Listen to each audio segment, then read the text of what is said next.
part of that. I'm running for the state senate in District 15, which is the left side of Highway 65 here, and goes all the way up to Clinton. Of course, a lot of you know it's Jason Rakeworth's old Senate district.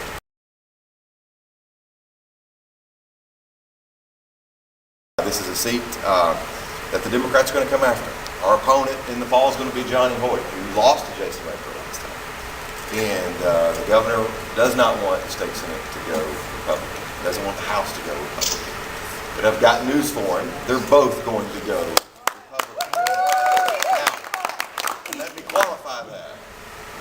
It's conservative Republican. Absolutely. You know, people that you can count on.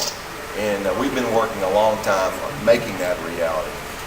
My campaign manager, David Thompson's back here. He's a veteran of politics. He's managed Jeremy Hutchison's race, worked for Sid Rosenbaum, Kurt Hetherington, who lives over in Bologna. But I will tell you, I'm really excited about the possibilities, what we can do, what we're going to do. You know, the old way of doing things, you know, the old Democratic model. Good government was when we have control and we call all the shots. Bipartisanship is when they have control and they call the shots, and there are Republicans that agree with them. Now, partisanship, according to Governor Beebe, is, if you read what he says, is when, you know, they have, you know, most of the control, and then they're actually challenged with competing ideas. They don't like it, they don't want it, they want to go back to the old bygone era. Those of us who've been in Arkansas, my home area is northeastern Arkansas.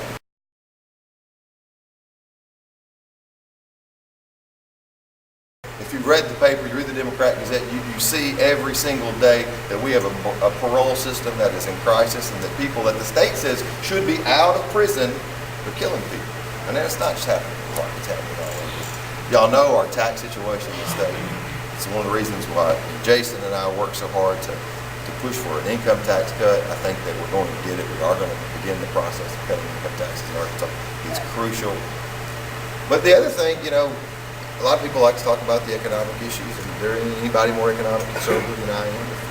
If you take the log cabin Democrat, or have taken the log cabin Democrat for years, you know that they used to give me a little space in there. I used to write a column for about 10 years in there. I was sort of the token conservative Republican. But we also have to fight all the battles, because I believe that we ought to be electing complete conservatives, people who are economically conservative and socially conservative. And then we know what Linda Tyler has done in public health care. We know what happened if she's elected to the state senate. We know what would happen if Johnny Hoyt's elected to the state senate. And let me tell you what, there is no room for error. There's no room for error. We have to hold all the seats. We have to have a strong Republican going into the fall to run against me. Look, I want your vote, but I also put myself on that wrong. If you have any questions, do not hesitate to call me. We had a great, I will tell you this, I'm very pleased. We had a great month of fundraising. You know, part of this process is a lot of it's shoe leather, but a lot of it is being able to put the money in the bank to get your message out. I would ask for your prayers and support, and maybe a pat on the back occasionally.